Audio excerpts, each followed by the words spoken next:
What is up, everybody? It looks like IGN has another first look video up on their YouTube channel, taking a peek at the expansive worlds, as they say, of the Outer Worlds 2, which means we're going to get a chance to sink our teeth into some new environments. So without further ado, let's take a peek.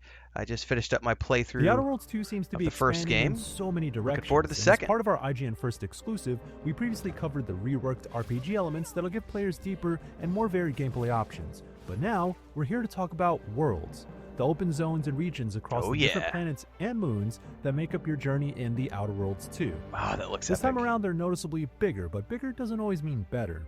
So I talked with art director Daniel Alpert and game director Brandon Adler about how they're rewarding exploration, creating dense environments, and thinking about level design this time around.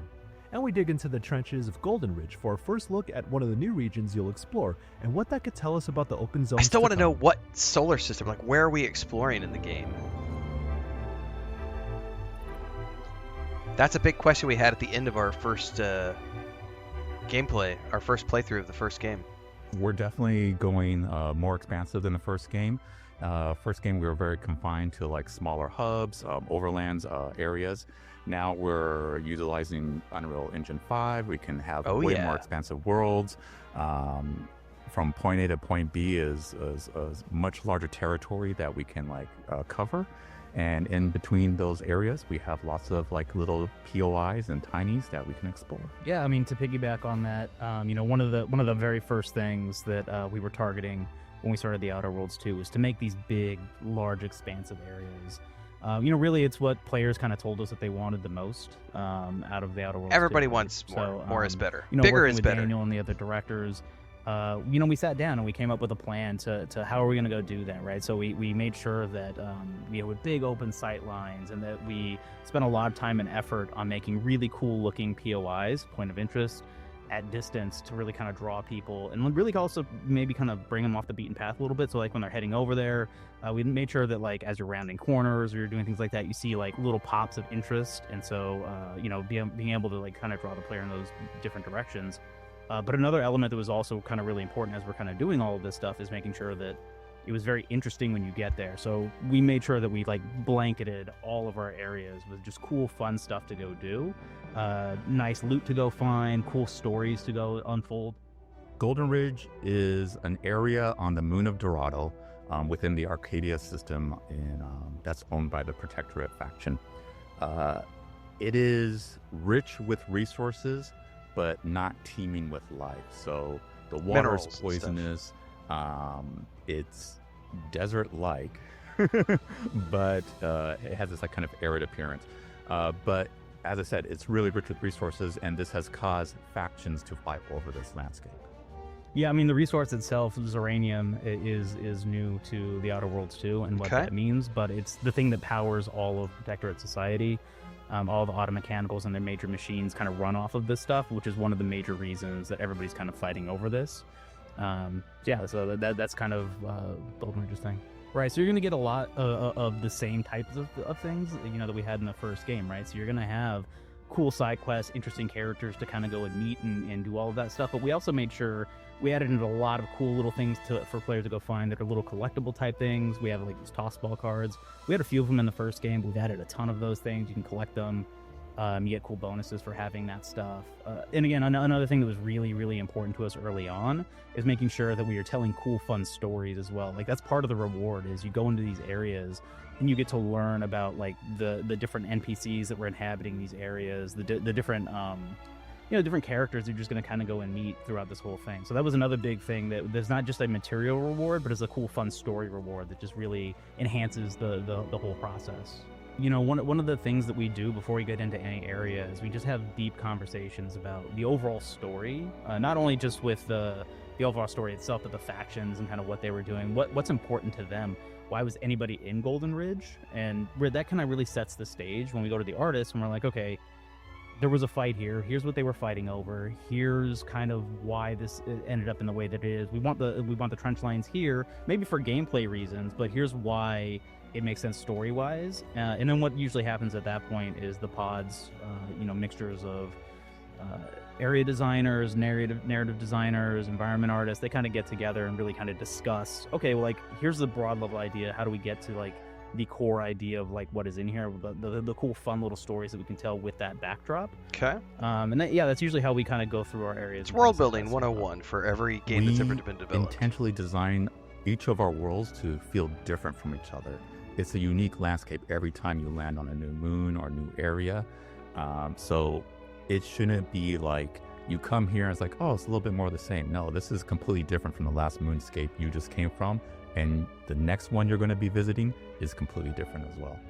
That said, like one thing I think that is going to really pop to people when they first get in there, and it would be super noticeable, is we have these big open areas, and Golden Ridge may be like the most open out of all of them. I mean, it's huge and it's vast, and it kind of gives you a vast cool feeling hugeness. of like, man, this is a world I can go and explore. And you can see again all of the nooks and crannies everywhere, lots of cool things off in the distance to just like, yeah, I'm gonna go see that thing.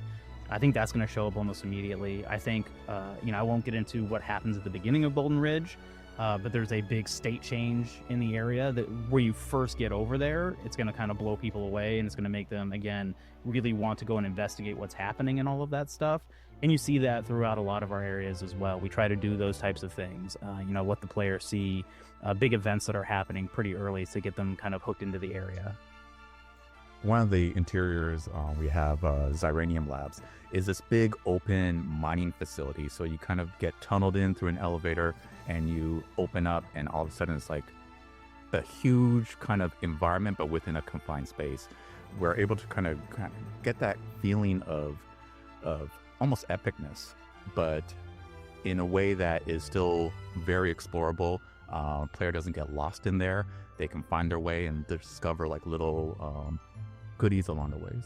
Well, again, I think a lot of what we're doing when we're building these more open spaces is we have a defined path that we want the player to go through. But, in true Obsidian game style, we allow players to go everywhere and kind of experience whatever they want. So, when we go in there, we work with the environment artists and the audio designers to really draw the player around.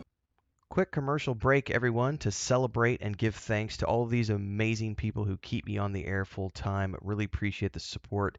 All you got to do is join as a member. You get access to private videos. You can also do super thanks on any upload, or super chats and stickers on any live stream or premiere you see.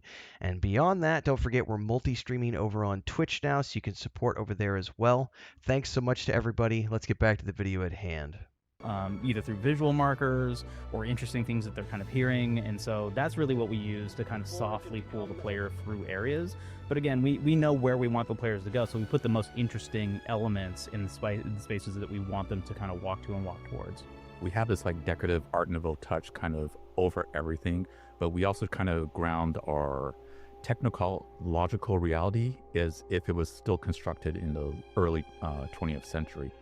That's like the NASA punk able to, like, stuff that Starfield focused on. You have to have something that's grounded in reality, Old West, a base almost of World War I-esque items, reference point, and, imbue the areas with like these like little touches. If the player kind of goes through Dorado, they'll notice like a trench warfare line that is reminiscent of World War I.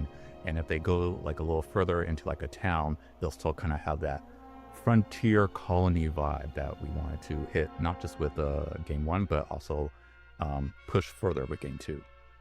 I mean, I think a cool thing with the setting in general is everything is very analog. Everything is very clunky is not the right word, but everything has like meat to it.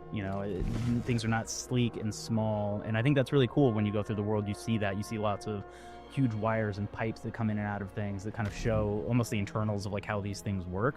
I think it's a very interesting thing, and we've kind of doubled down on that, and you can see that in a lot of our areas as well. Well, I'll tell you a couple quick advantages of using Unreal Engine 5. Yeah, shaders and lighting. One, maybe. We had limitations before with how many people can work within a certain area at a time.